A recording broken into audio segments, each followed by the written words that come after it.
पहले waiting room तो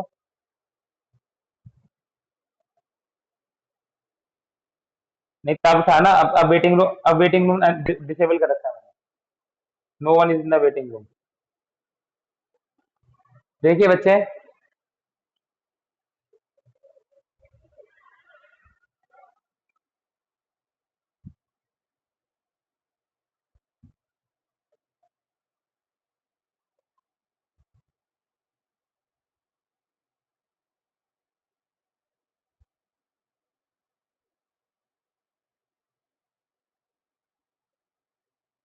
equilibrium of rigid body.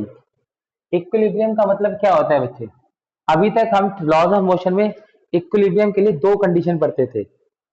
Laws of motion में हम इक्विलिब्रियम के लिए दो कंडीशन पढ़ते थे, पर एक्चुअली इक्विलिब्रियम में होने के लिए तीन कंडीशन होती है। इक्विलिब्रियम में होने का मतलब क्या है कि ऊपर वाली फोर्स नीचे वाली फोर्स के इक्वल है, ठीक है। सेकंड, राइट वाली फोर्स लेफ्ट वाली फोर्स के इक्वल है। जितनी फोर्स ऊपर है इक्वल टू होगा जितनी फोर्स नीचे है। सेकंड, जितनी फोर्स राइट में है उतनी फोर्स लेफ्ट में हो। इन्हें हम कहते हैं summation of forces in Y axis zero. इसको हम क्या कहते हैं? Sum of all forces in Y axis must be zero. इसको हम कहते हैं summation of all forces in X axis is zero. जितनी फोर्स राइट में है उतनी ही फोर्स लेफ्ट में होनी चाहिए। थर्ड होता है net torque must be zero. अब पंखा है, पंखा ऊपर नीचे दाएं बाएं लेफ्ट राइट कहीं मूव नहीं करता, लेकिन गोल तो घूमता है। तो पंखा इक्विलिब्रियम में नहीं है, पंखा is in rotational motion. Your fan is in rotational motion. समझ आ रही नहीं आ रही? पंखा इक्विलिब्रियम में काउंट नहीं कर सकते हम। पंखा इज इन रोटेशनल मोशन, ठीक है। इक्विलिब्रियम में होने के राइट वाली ऊपर अपवर्ड फोर्स डाउनवर्ड फोर्स के बराबर, राइट वाली लेफ्ट के बराबर, एंड नेट टॉर्क जीरो होना चाहिए, ठीक है। अब टॉर्क के लिए थोड़ा साइन कन्वेंशन, टॉर्क को प्रिंसिपल ऑफ मोमेंट्स भी कह देते हैं, यानी कि न टॉर्क को कहीं कहीं प्रिंसिपल ऑफ मोमेंट्स भी कह देते हैं। शुड बी जीरो,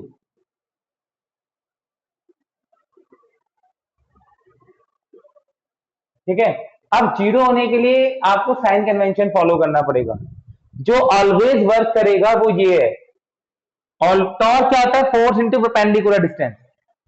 तो जो जनरल है, जो ऑलवेज वर्क करेगा,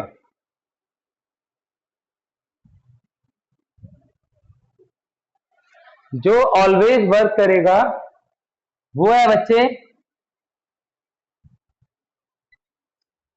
फर्स्ट लेफ्ट फोर्स को ओरिजिन मान लो। पहला पॉइंट, फर्स्ट लेफ्ट फोर्स को जहां भी लग रही है उसे ओरिजिन मान लो। आपके पास ये एक बॉडी है, इस पे टेढ़ी मेढ़ी आए बाएं दाएं हर जगह उल्टी पुल्टी फोर्स लग रही है। तो जहां भी पहली फोर्स लग रही है उसे ओरिजिन मान लो।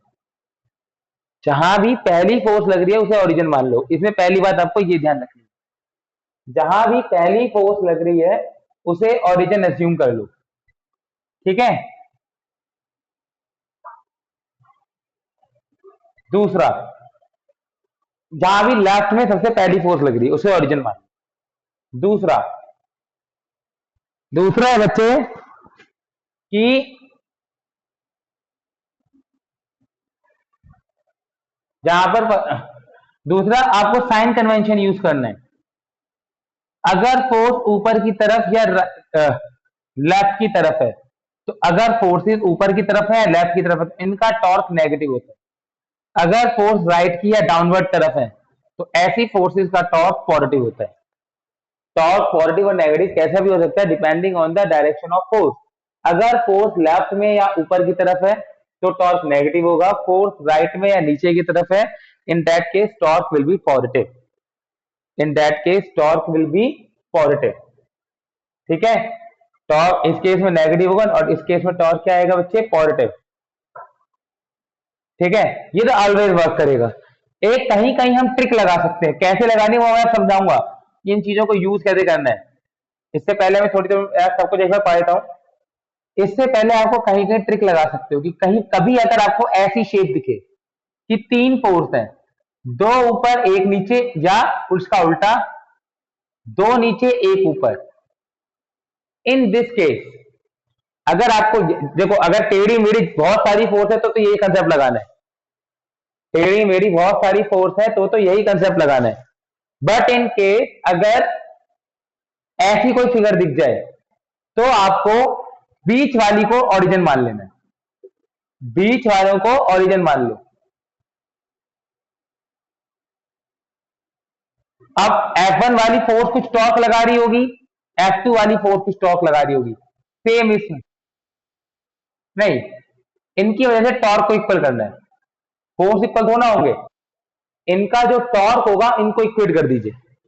अगर आपको ऐसी फिगर दिख रही है इन दैट केस आप बीच वाली को लेफ्ट वाली को ना, हालांकि इससे करोगे तो भी आंसर आएगा कि आप इन दोनों को ओरिजिन मान लो तो भी आंसर आएगा, लेकिन क्वेश्चन मुश्किल हो जाएगा, क्वेश्चन जो है बच्चे वो मुश्किल हो जाएगा।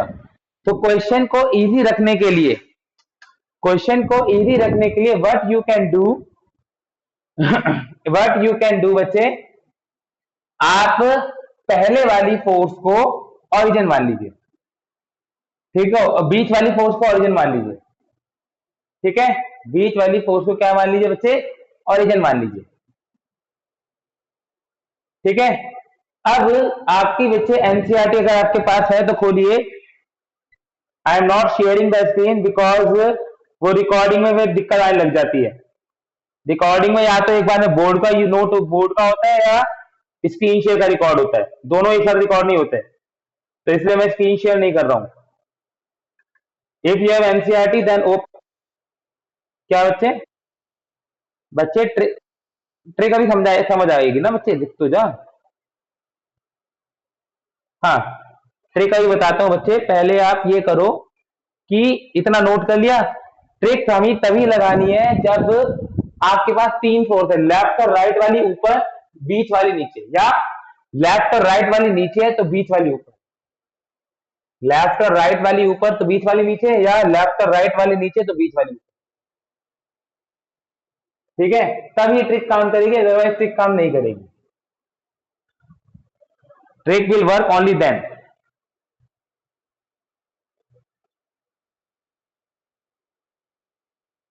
हाँ, ये तभी लगेगा जब ऐसी कंडीशन हो, अदरवाइज ये वाली कंडीशन लगानी है, ठीक है। अब एक टॉपिक और पढ़ो बच्चे, और एनसीईआरटी सारे बच्चे खोल के रखना, एक कंसेप्ट और पढ़ो बच्चे, types of support, types of support.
हाँ बच्चे, टाइप्स ऑफ सपोर्ट, बच्चे तीन तरह के सपोर्ट होते हैं, रोलर, नाइफ एज और हिंज, ठीक है।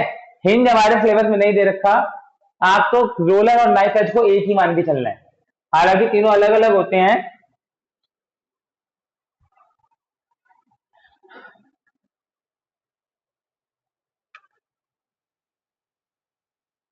हाँ, रोलर, रोलर सपोर्ट का मतलब है ये आपकी कोई रॉड है, उसके नीचे पहिया लगा हुआ है, इसका सिंबल ऐसा बना दो और ट्राइंगल के नीचे सर्कल बना दो, ये होता है रोलर सपोर्ट का सिंबल। रोलर सपोर्ट फिक्स है, हमेशा ऊपर ही फोर्स लगाएगा भाई, ये केवल ऊपर की तरफ रिएक्शन फोर्स लगाएगा। Roller support only exert force in the upper direction. Knife edge,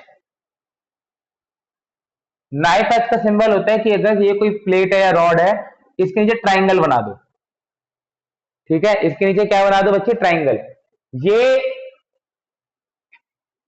vertical force हमेशा लगाएगा, हॉरिजेंटल कभी लगाता है कभी नहीं लगाता, वो कब लगाता है कब नहीं लगाता उसे समझना जरूरी नहीं है। वर्टिकल ऑलवेज लगाएगा, मतलब ऊपर की तरफ फोर्स हमेशा लगाएगा।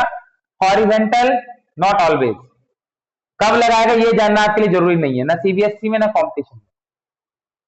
ठीक है। हिंज, मतलब आप ये मान के चलो रोलर और नाइफ एज एक ही चीज है, दोनों ऊपर की तरफ फोर्स लगाएंगे। हिंज सपोर्ट, हिंज सपोर्ट होता है जो लेफ्ट राइट दोनों जगह पकड़ के रखे। आप ये बोर्ड देख लो, बोर्ड को मैं नीचे मूव नहीं कर पा रहा, फोर्स लगा रहा हूं लेकिन ये नीचे नहीं आ रहा, बोर्ड को राइट लेफ्ट में धक्का दे रहा हूं तो भी ये मूव नहीं कर रहा, तो ये हिंज सपोर्ट पे टिका हुआ है। आपके जो गेट होते हैं उसे आप ऊपर नीचे मूव नहीं करा सकते, दाएं बाएं तो वो रोल कर सकता है लेकिन आगे पीछे मूव नहीं कर सकता। आपके घर में जो भी चीज कीलों पे टंगी है वो सब हिंज सपोर्ट है, उनको आप आगे पीछे ऊपर दाएं बाएं मूव नहीं कर सकते। उनके लटकी हुई चीज को गोल तो घुमा सकते हो लेकिन लेफ्ट राइट ऊपर नीचे मूव नहीं करा सकते, गोल घुमा सकते हो। तो हिंज सपोर्ट, हिंज सपोर्ट का सिंबल होता है ऐसा, ऐसा एक की, ये ऐसा ही, ये हिंज सपोर्ट का सिंबल होता है। ये वर्टिकल भी लगाएगा ऑलवेज और हॉरिजेंटल भी लगाएगा, लेकिन आई एम टेलिंग यू आपके सिलेबस में बुक में केवल नाइफ एज है, और आपको नाइफ एज को यही मान के चलना है कि जहां भी नाइफ एज वर्ड आ गया वहां पर एक ट्राइंगल बनाना है जो ऊपर की तरफ फोर्स लगा रहा होगा, बस इससे ज्यादा आपको कुछ बुद्धि नहीं मारनी।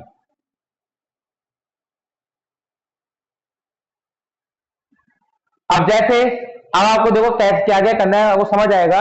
Open the NCERT back exercise page number, open the NCERT back exercise question number 7.17, page number 179।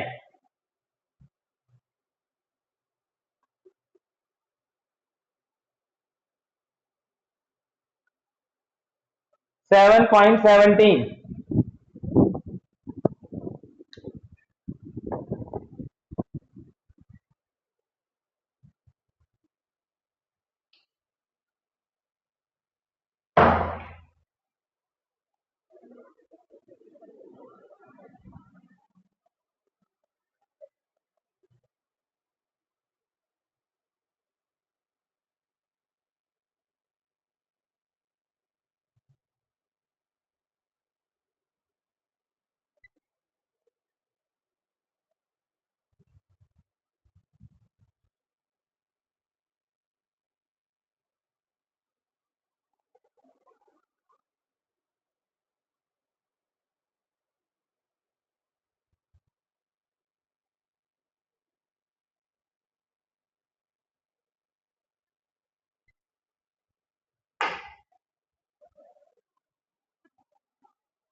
हाँ भाई, पहले फिगर बनाओ। I think all of you have read the question. Question में क्या कह रहा है कि आपके पास एक सीसॉ, सीसॉ समझते बच्चे, या मीटर स्टिक, आपके पास एक मीटर स्टिक है, एक 100 मीटर, 1 मीटर लंबा, मतलब 100 सेंटीमीटर का एक स्केल है जो बिल्कुल बीचों बीच बैलेंस था, 50 सेंटीमीटर बैलेंस होगा। लेकिन आपने क्या किया, 17th क्वेश्चन है, आपने क्या किया, इसको जबरदस्ती छेड़ा। छेड़ा कैसे, यहां पर कहीं 12 सेंटीमीटर का कट होगा, आपने 12 सेंटीमीटर के कट पे 5-5 ग्राम के 2 सिक्के रख दिए। 10 ग्राम का एक ही रख देते, बात तो एक ही है, पता नहीं क्यों कंफ्यूज करा है इसमें। एट द 12 सेंटीमीटर कट उसने 5-5 ग्राम के 2 सिक्के रख दिए, तो अब ये नीचे गिर जाएगा।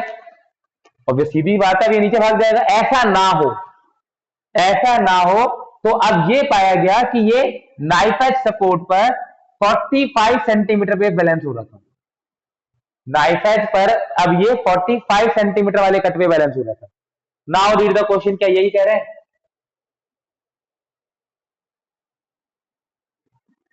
यही कह रहे हैं या नहीं कह रहा? बताइए, ऐसा ना बोलो।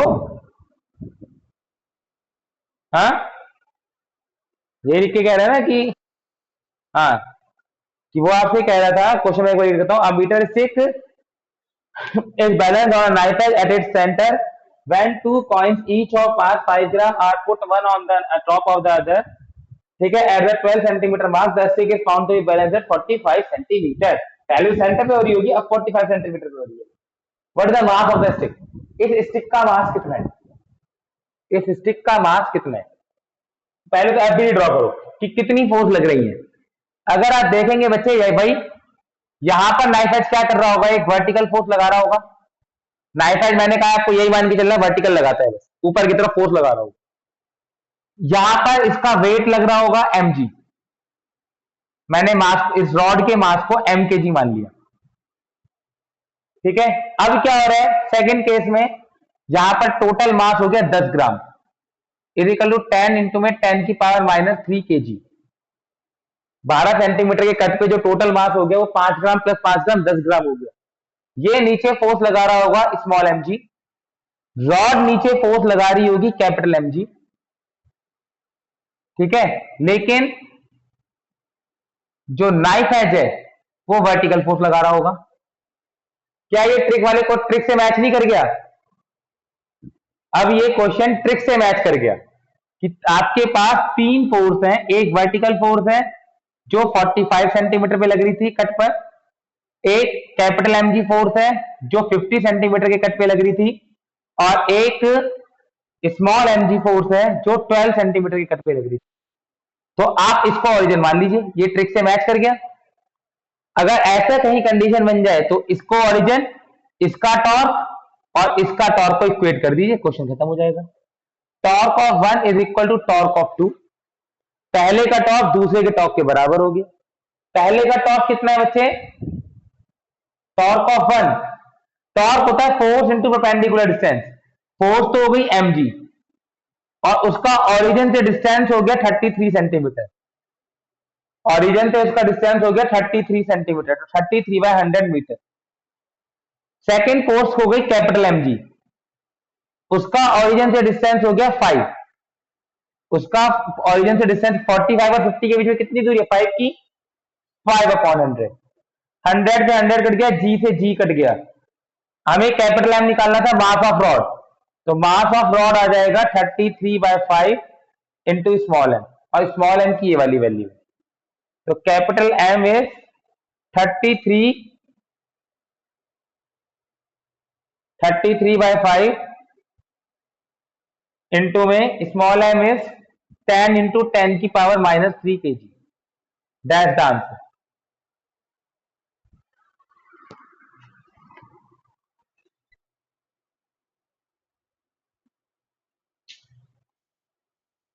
हाँ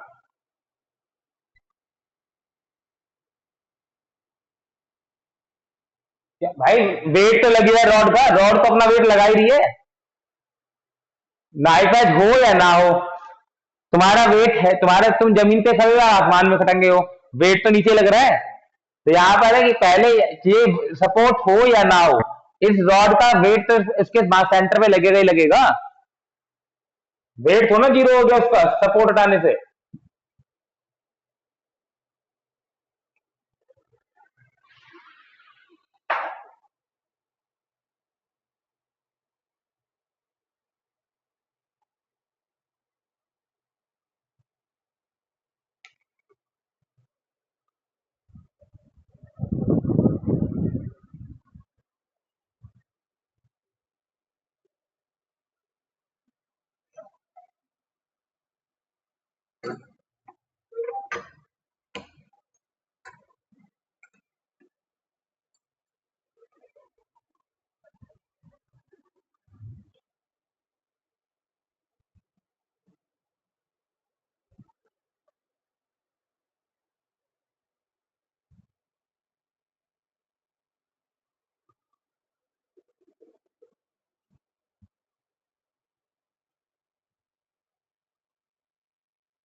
पता नहीं क्या आएगा,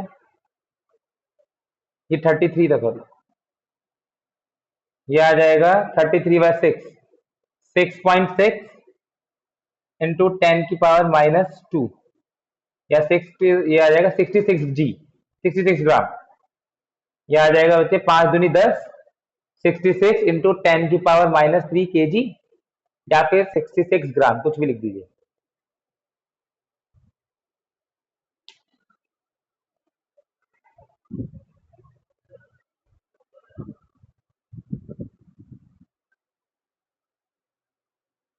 जिनका ये हो गया, they come to question number 7.8, exercise question number 7.8।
Done.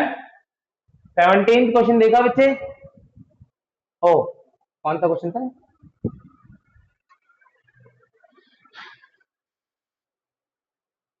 8th question, वो एंगल 36.9 और 53.1 है, उनको 37 और 53 ले लो। आपको 37 और 53 की वैल्यू पता है ना, तो आप उन एंगल्स को 37 और 53 डिग्री ही लेके चलो। क्वेश्चन में कह रहे हैं एक नॉन यूनिफॉर्म मास डिस्ट्रीब्यूशन की रॉड है। नॉन यूनिफॉर्म, उसने स्पेशली मेंशन करा है, सबसे पहला word non uniform mass of weight W, उसका वेट दे रखा है। नॉन यूनिफॉर्म का मतलब हो गया कि जो उसका वेट है वो उसके सेंटर पे नहीं लग रहा। जैसे इस क्वेश्चन में मैंने मान लिया था कि इसका वेट 50 सेंटीमीटर पे लग रहा है, वो उसके सेंटर पे नहीं लग रहा। नॉन यूनिफॉर्म मास डिस्ट्रीब्यूशन का मतलब ये होगी। तो वो कह रहा है 2 सेंटीमीटर लंबी रॉड है जो 2 रस्सियों से टंगी हुई है। 2 सेंटीमीटर लंबी रॉड है,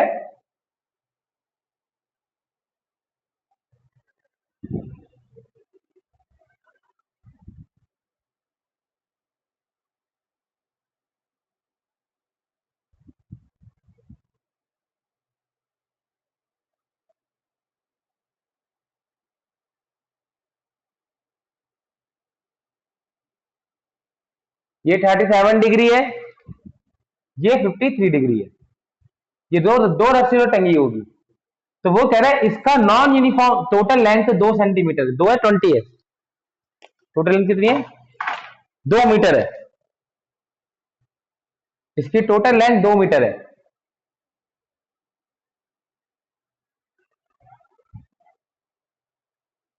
ठीक है, इसका जो वेट है वो सेंटर में लग के कुछ डी डिस्टेंस पे लग रहा है, वही डी डिस्टेंस निकालना है, वही डी डिस्टेंस निकालना है।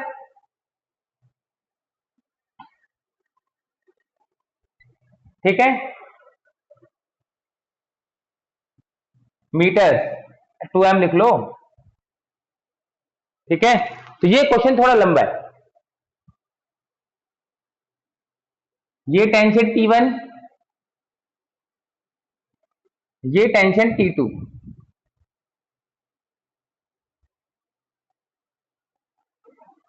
ये 37, ये 37, ये 53, ये 53, ये आ जाएगा T2 cos 53,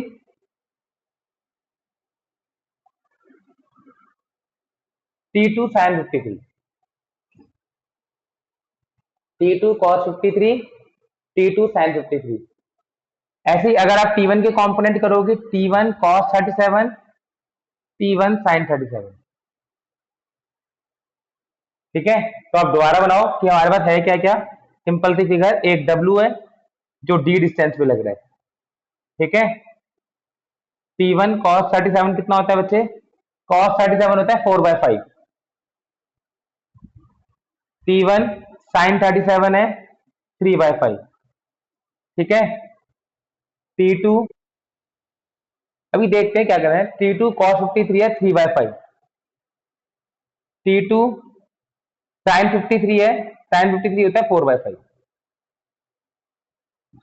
ठीक है, अब बताओ ऑरिजिन कहां मानू, बीच में मानू या लेफ्ट में मानू?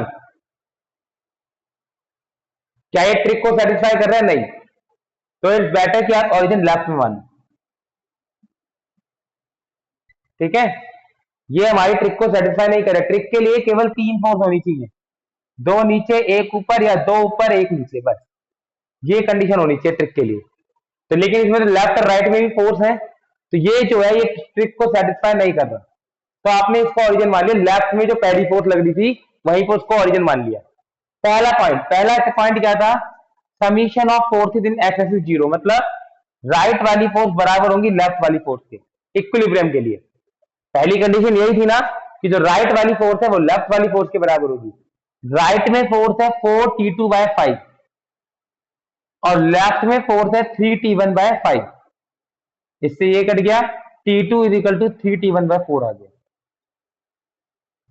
Second condition, summation of force in Y axis 0, मतलब ऊपर वाली फोर्स बराबर होंगी नीचे वाली फोर्स के। ऊपर दो फोर्स है, ऊपर दो फोर्स है, 4T1/5 plus 3T2/5 is equal to नीचे वेट है। नीचे क्या लग रहा है बच्चे? वेट लग रहा है। तो 4T1/5 प्लस 3/5, T2 की वैल्यू पुट कर दो। T2 की वैल्यू कितना है बच्चे? 3T1/4 is equal to W। इसका एलसीएम ले लीजिए, एलसीएम आ गया 20, 4 चौक 16T1 plus 9T1 is equal to W, 25T1 upon में W 20 इजिकल टू W, 5 चौक 20, T1 is equal to 4W/5। T1 की वैल्यू आ गई 4W/5। वेट, W वेट है ना? ठीक है, put in 1, put in 1। T2 की वैल्यू कितनी थी? 3T1/4, 3T1/4 is equal to 3, T1 की वैल्यू कितनी आ गई? 4W/5, 3W/5। T1 और T2 का वैल्यू आ गया। Once you find the third condition अभी भी रह गई। थर्ड कंडीशन क्या था? Torque 0, net torque must be 0, third condition. इसके लिए मैंने आपको साइन कन्वेंशन बताया था कि ऊपर वाली और लेफ्ट वाली फोर्स का टॉर्क नेगेटिव लेना है। ठीक है, राइट वाली और नीचे वाली फोर्स का टॉर्क पॉजिटिव लेना है। ठीक है, तो नेट टॉर्क 0। तो देखिए यहां पर लेफ्ट में फोर्स अब, और डिस्टेंस कहां से नापना है, ओरिजिन से। ये दोनों तो ओरिजिन पर ही लग रही हैं, इनका कोई डिस्टेंस ही नहीं है, ये दोनों फोर्स बेकार होगी। टॉर्क होता है force into perpendicular distance from the origin. ये दोनों फोर्स तो ओरिजिन पर ही लग रही थी, इनका कोई परपेंडिकुलर डिस्टेंस नहीं है, तो ये फोर्स बेकार हो गई। ये वाली फोर्स कहां लग रही है, नीचे की तरफ। नीचे वाली फोर्स का टॉर्क कैसा है, पॉजिटिव, तो डब्ल्यू इंटू में डी, डब्ल्यू फोर्स इंटू में डिस्टेंस डी। अगली फोर्स, अगली फोर्स लग रही है ऊपर की तरफ, ऊपर वाली फोर्स का टॉर्क कैसा लेना है, नेगेटिव, तो माइनस में 3T2F5, ये तो फोर्स थी, इसकी दूरी कितनी है ओरिजिन से, 2 मीटर, इसकी दूरी कितनी है ओरिजिन से, 2 metre, is equal to 0। W D is equal to 6T2/5, T2 का वैल्यू पुट कर दीजिए, W D is equal to 6, T2 का वैल्यू आ गया 3W/5, डब्ल्यू से डब्ल्यू कट गया, ठीक है, तो 10/18D, O D is equal to 18/25 metre. ये मुझे आंसर निकालना था।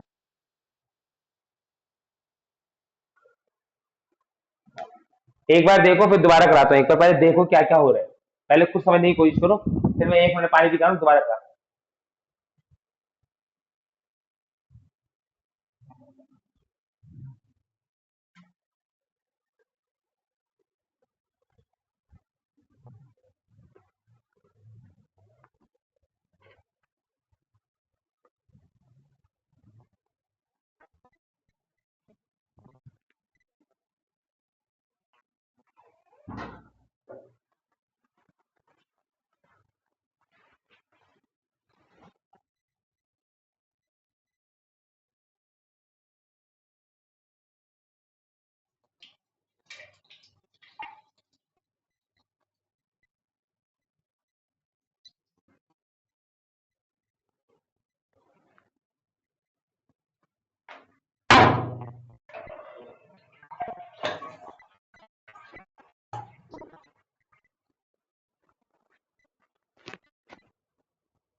देखो बच्चे, दोबारा मैं बताता हूँ आपको,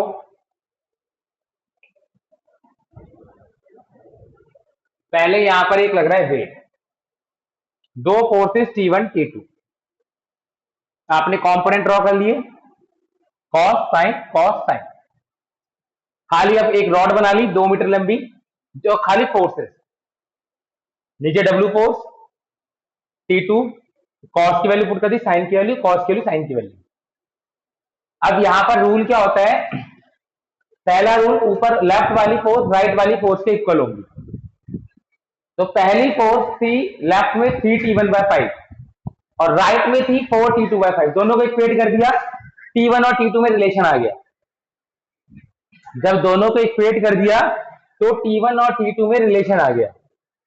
T2 is equal to 3T1/4, T2 is equal to 3T1/4।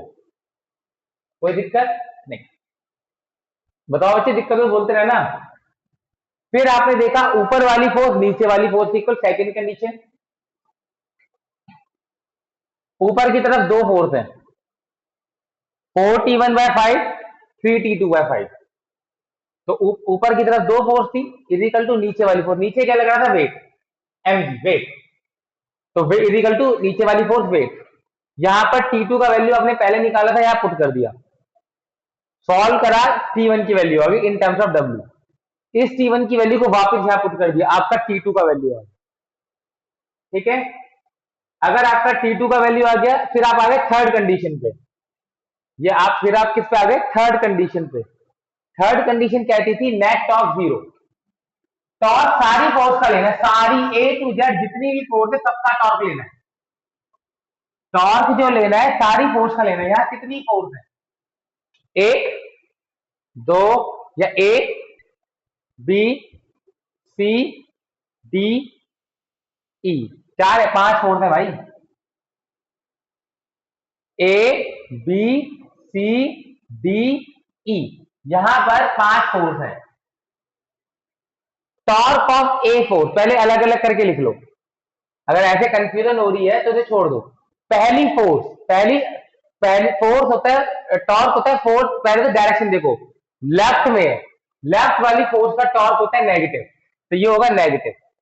Minus में फोर्स इनटू में डिस्टेंस, ये लग तो ओरिजिन पर ही रहे, जीरो हो गया। बी फोर्स, बी फोर्स ऊपर की तरफ है, ऊपर वाली फोर्स का टॉर्क भी नेगेटिव होता है, तो माइनस में फोर्स आ गया 4T1/5, लेकिन लग तो ये भी ओरिजिन पे रहा है, ये zero. Torque due of C force, C force आती है डब्ल्यू वाली, ये लग रहा है नीचे की तरफ, नीचे वाली फोर्स का टॉर्क होता है पॉजिटिव, तो प्लस में डब्ल्यू फोर्स इंटू उसका distance from the origin D, W distance from the origin is D. ठीक है, torque of D force, D force आपकी ऊपर की तरफ लग रही है, डी ये वाली है, ये फोर्स डी है, तो ये कितना आएगा, ऊपर वाली फोर्स का टॉर्क कैसा होता है, नेगेटिव, माइनस में 3T2/5 इंटू में y, ये y एक्सिस में है ना, तो y का परपेंडिकुलर डिस्टेंस कौन सा होगा, x, तो ओरिजिन से x एक्सिस में कितनी दूरी है फोर्स की, 2 metre, 2। Torque of E force, ये वाली फोर्स को मैंने मान लिया E, ये राइट में लग रही है, इसका टॉर्क कैसा होगा, पॉजिटिव, प्लस में, हाँ, टॉर्क ऑफ ई फोर्स, जो भी टॉर्क होगा वो पॉजिटिव में होगा ई का।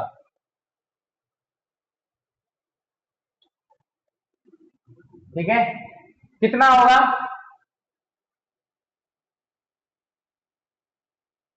ये तो फोर्स हो गया into perpendicular distance, perpendicular distance parallel, 2 is the parallel distance, ये एक्स एक्सिस में है, ये भी 2 भी एक्स एक्सिस में है, ये इसका कोई परपेंडिकुलर है ही नहीं, ओरिजिन से मैं इस लाइन पे परपेंडिकुलर ड्रॉ ही नहीं कर सकता। अगर ये एक्स एक्स ऐसे लग रहा है तो ओरिजिन से मैं इस पे परपेंडिकुलर ड्रॉ ही नहीं कर सकता, तो इसका परपेंडिकुलर डिस्टेंस भी जीरो ही काउंट होगा, तो ये जीरो ही काउंट होगा। बच्चे ई वाली फोर्स थी राइट में, या फिर आप सिंपल याद रखो, if the force is acting along the line passing through origin, तो टॉर्क जीरो होता है। अगर फोर्स एक ऐसी लाइन के अलोंग लग रहा है जहां जिस लाइन पे ओरिजिन आ रहा है, तो उसका टॉर्क जीरो होगा। ये फोर्स ओरिजिन वाली लाइन पे लग रहा था, जीरो, ये फोर्स ओरिजिन वाली लाइन पे लग रहा था, जीरो, ये फोर्स ओरिजिन वाली लाइन पे नहीं लग रहा, इसका टॉर्क लगेगा, ये फोर्स ओरिजिन वाली लाइन पे नहीं आ रहा, इस पे भी लगेगा। जिस फोर्स पर ओरिजिन आ जाता है उसका टॉर्क जीरो होता है, इस फोर्स को अगर मैं पीछे बढ़ाऊंगा तो ओरिजिन से पास करेगा ना, जो फोर्स ओरिजिन से पास करके उसका टॉर्क नहीं लगता, तो ये वाली फोर्स ओरिजिन से पास करेगी, इसका टॉर्क नहीं है। ये फोर्स ओरिजिन से पास कर रही है, इसका टॉर्क नहीं है। ये फोर्स ओरिजिन से पास कर रही है, इसका भी टॉर्क नहीं है। ये बात समझ आ गई इससे?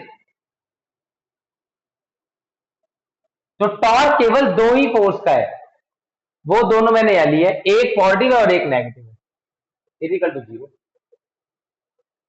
अब चाहे आप मोटा मोटा बोल्ड करके लिख लेना, forces that passes through origin don't exert torque. जो फोर्स ओरिजिन से पास करती हैं वो टॉर्क नहीं लगाती।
हाँ,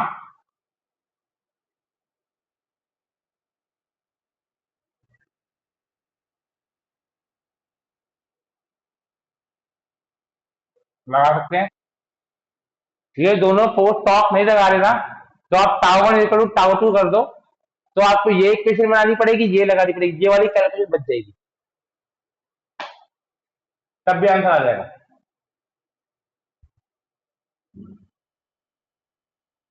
हाँ, अगर ये समझ आ गया तो आप ये वाला क्वेश्चन करिए, एनसीईआरटी एग्जाम्पल, इंपॉर्टेंट लिखना इसे। ये क्वेश्चन इंपॉर्टेंट नहीं है, इससे पहले वाला जो क्वेश्चन किया था एक तो वो इंपॉर्टेंट है, मीटर स्टिक वाला। एक इसमें एग्जाम्पल है बच्चे बुक के अंदर,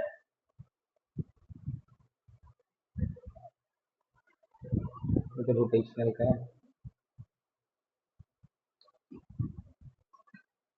ये भी मोशन का है,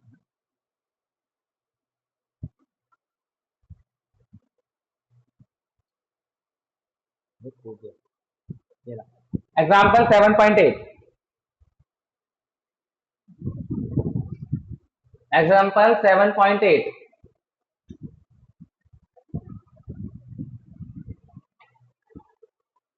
page number 162, example 7.8 page number 162, 7.8 7.9 both are important, example 7.8 7.9 both are important।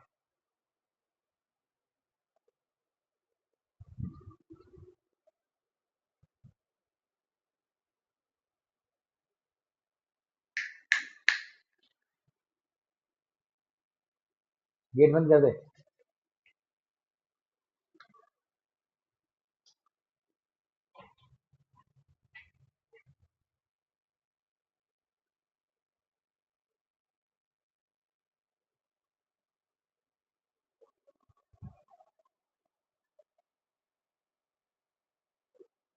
कौन सी नहीं लगेगी भाई? 4 4 है इसमें। फिगर तो तू बना, कोशिश तो कर। ट्रिक नहीं लगेगी इसमें।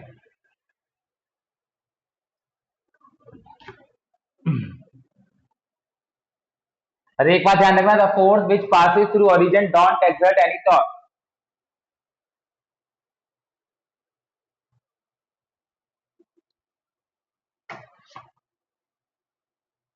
7.8। वो कह रहा है एक 70 सेंटीमीटर की लॉन्ग रॉड है जिसका मास 4 किलो है। ये दो नाइफ एज सपोर्ट पे टिकी हुई है जो 10 10 सेंटीमीटर है दोनों एंड पे।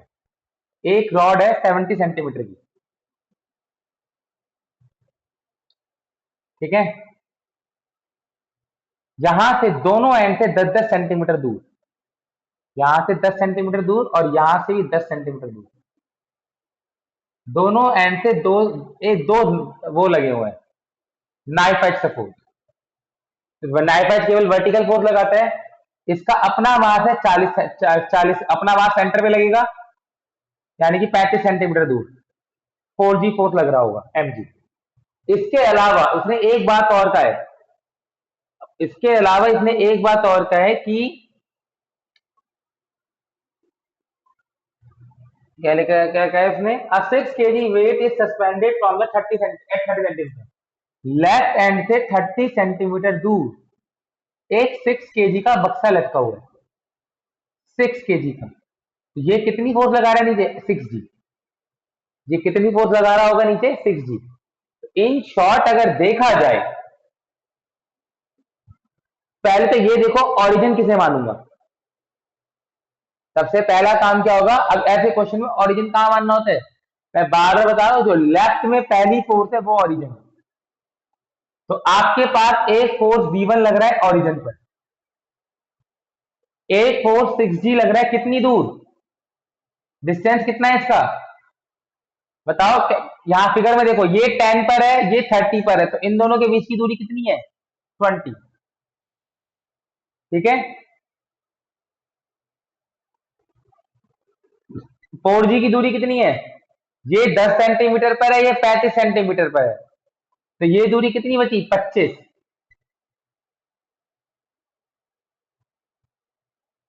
एक फोर्स ऊपर की तरफ लग रही है V2, इन दोनों के बीच की दूरी कितनी है? 50। 10 इधर से कम कर दिया, 10 इधर से कम कर दिया, टोटल डिस्टेंस 70 था ना। तो आपको सारी फोर्स का टॉर्क डिस्टेंस पता चल गया ओरिजिन से। अब आपने कंडीशन लगानी शुरू करी। पहली कंडीशन, राइट वाली फोर्स लेफ्ट वाली फोर्स के इक्वल है, यहां राइट और लेफ्ट में तो फोर्स है नहीं, खत्म करे। दूसरी condition, summation on force on Y axis 0, मतलब ऊपर वाली फोर्स नीचे वाली फोर्स के इक्वल। ऊपर कितनी फोर्स है? V1 plus V2। नीचे कितनी फोर्स है? 6G प्लस 4G, 60 प्लस 40, ठीक है। तो V1 प्लस V2 आ गया 100। ये फर्स्ट इक्वेशन बन गई। Third equation, net torque must be 0। अब कितनी फोर्स है देखो, इसके अंदर 4 फोर्स है, A B C D, पहले साइड में निकाल लो। Torque of A force 0 passing through origin, जो V1 वाली फोर्स है वो ओरिजिन से पास कर रही है, उसका टॉर्क 0। B वाली का साइन कन्वेंशन क्या था? ऐसे वाली का टॉर्क नेगेटिव, राइट और डाउनवर्ड का टॉर्क पॉजिटिव। तो नीचे वाली फोर्स का टॉर्क कैसा होगा? पॉजिटिव। तो 6G इंटू में 20,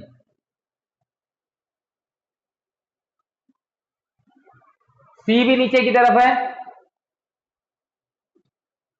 4G इंटू में 25,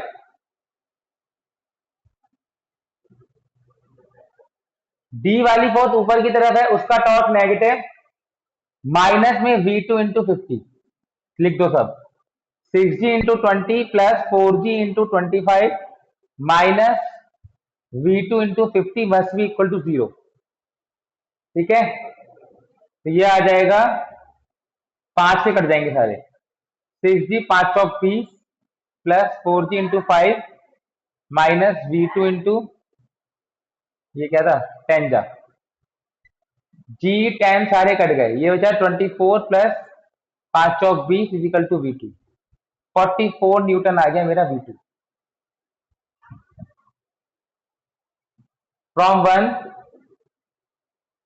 V1 प्लस V2 आपका 100 था, V1 प्लस 4400 है, V1 आ गया 56 न्यूटन।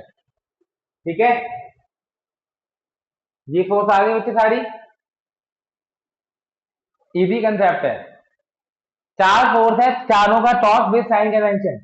ट्रिक क्यों नहीं लगी? ट्रिक तब लगती जब दो ऊपर एक नीचे हो। यहां पर दो ऊपर है, एक दो ही नीचे है, तो ट्रिक नहीं लगेगी।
नेक्स्ट क्वेश्चन, इसमें किसी को डाउट है तो पूछो।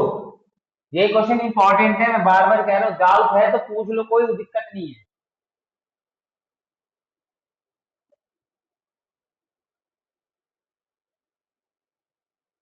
जिनको समझ आ गया वो अगला क्वेश्चन करें, अगला एग्जाम्पल करें।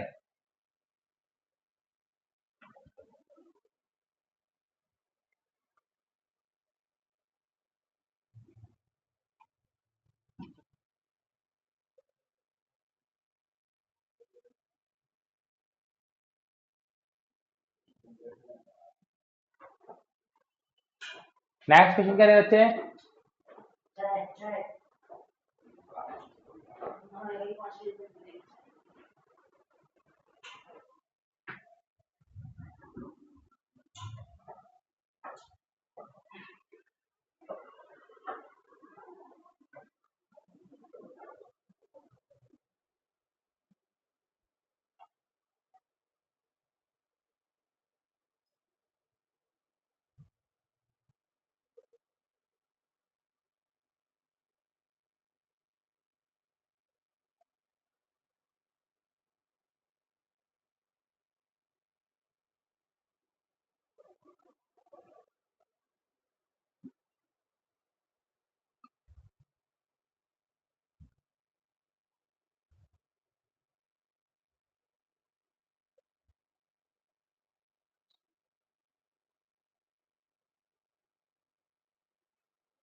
Next question, have you all read the question?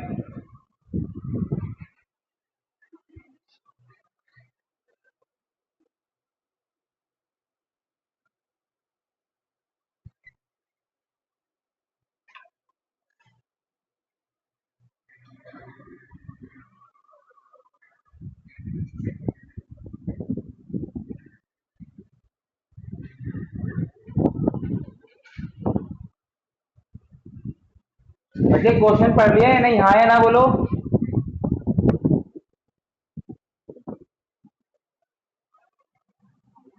देखिए बच्चे,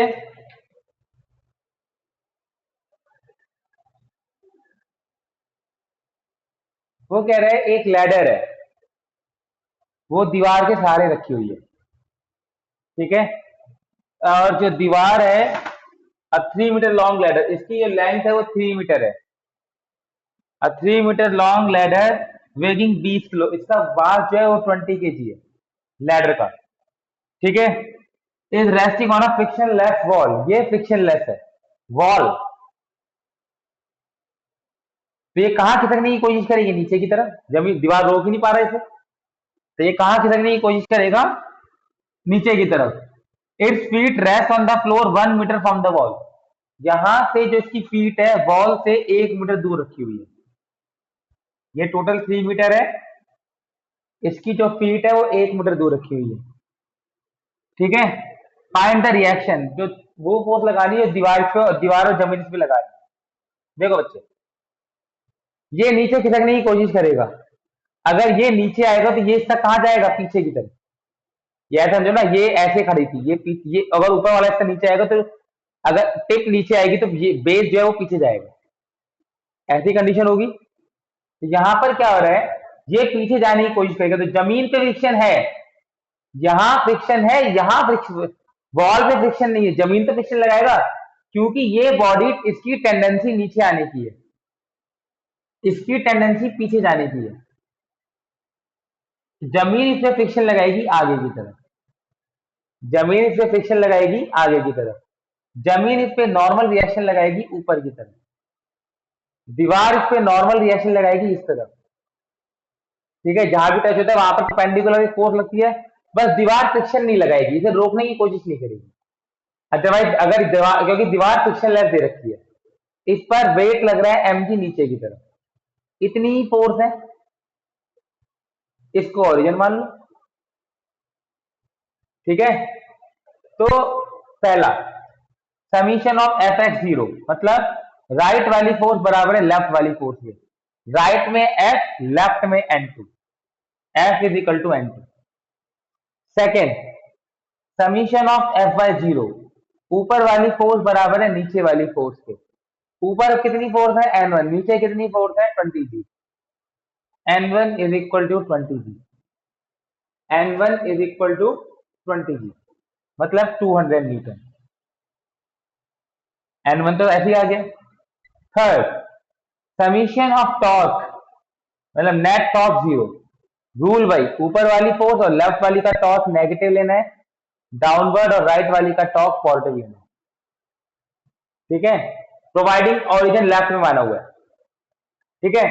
तो नेट टॉर्क जीरो, तो देखो ये जो n1 और f, चार फोर्स है a b c d, torque of a zero, passing through origin, a force origin से पास कर रही है, उसका टॉर्क जीरो, b फोर्स भी ओरिजिन से पास कर रही है, फ्रिक्शन भी ओरिजिन से पास कर रहा है, उसका टॉर्क भी zero. Torque of c, downward force, downward वाली फोर्स का टॉर्क पॉजिटिव होता है, डाउनवर्ड वाली फोर्स का टॉर्क पॉजिटिव होता है, तो 20g इनटू उसका परपेंडिकुलर डिस्टेंस, ये y एक्सिस में है ना, तो उसका परपेंडिकुलर डिस्टेंस कितना होगा, ये पूरा 1 था, 1 का आधा 1/2, and torque of d, d मेरा x एक्सिस में था, इसका परपेंडिकुलर डिस्टेंस होगा ये, तो लेफ्ट d मेरा लेफ्ट में, लेफ्ट वाली टॉर्क का फोर्स नेगेटिव, फोर्स का टॉर्क नेगेटिव, माइनस में n2 इंटू में इसका परपेंडिकुलर डिस्टेंस, पाइथागोरस से कितना आ जाएगा, ये 3 है ये 1 है, पाइथागोरस से ये 2√2 आ जाएगी, तो n2 वाले का डिस्टेंस आ जाएगा 2√2। अब लगा दो, ये दोनों तो खत्म हो गए, बचा क्या 20g into 1/2 minus n2 into 2√2 is equal to 0, 10g is equal to n2 into में 2√2, 5g bye √2 is equal to n2, ये आपका n1 आ गया, ये आपका n2 आ गया, और f मेरा फ्रॉम 1, f मेरा ऑलरेडी n2 के इक्वल था, फर्स्ट इक्वेशन से f मेरा ऑलरेडी n2 के इक्वल था, तो वो आ जाएगा 5g बाय √2 ही आ जाएगा, दैट्स ऑल।